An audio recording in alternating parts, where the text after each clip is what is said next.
Today we'll be talking about a TED Talk that I recently watched. The name of this TED Talk was How Boredom Can Lead to Your Most Brilliant Ideas by Ulissa Munguia.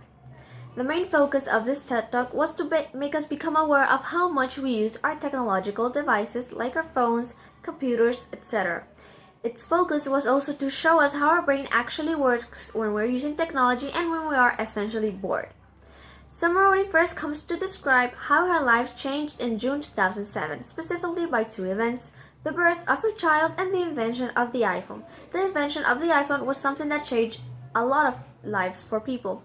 It was a new technological device that made it easy for people to do their daily tasks. While Summer was performing her daily motherhood chores, she eventually got bored and got to thinking. When you're bored, according to neuroscientists, you actually enter something called default mode. When you are in default mode, you start coming up and connecting your ideas as well as solving complex and simple problems by coming up with solutions for these. Also, autobiographical planning takes place. This is when we look back into our lives and take notes of important events from the past, when we set goals for ourselves and how we can actually reach these goals.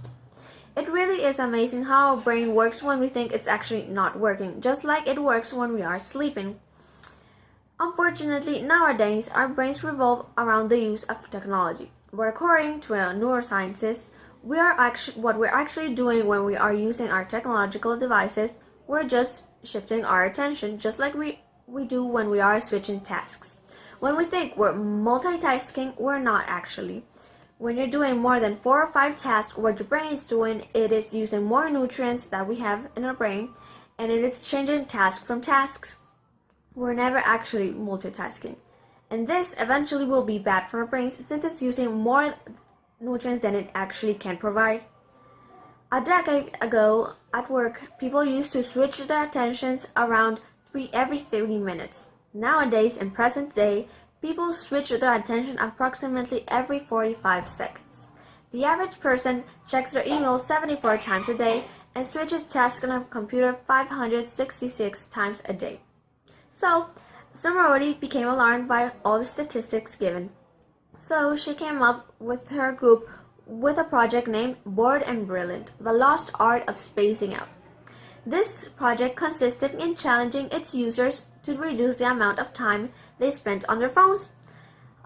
This consisted in downloading an app, which was ironic for people not to use their phone to download another app, and this app calculated the time that the users would spend on their phone. The project consisted in giving its users challenges such as not taking their phones when they went out or when they were moving, just like deleting their favorite apps, among others. To many users, this was probably the most difficult challenge they ever did in their lives, deleting their favorite apps. Personally, I think apps are very useful, but they can also be very harmful if not used correctly, which is the same thing many users of this Bored and Brilliant project thought. After doing all of these challenges, they actually felt relieved and surprised of how much their life can change when they are not using their phones, how they can have another perspective of lives when they are not using their phones, and how much more free time they have. After all the challenges were done, the results that came up weren't exactly the ones Summer was expecting. However, it did show that people were using their phones less, even if it was just for a couple of minutes less than it actually started being. In my opinion, I think we do use our phones and technological devices in an excessive manner. Our whole lives are surrounded by these devices. Personally, I use my phone more than 100 times a day. I use it to check my emails, to communicate with my friends and family, to take pictures, among others. We use our phones every single day. Most of us do. We need to learn how to survive without these devices since they are not necessary for us to exist. I think we should all consider using our phones and technological devices less.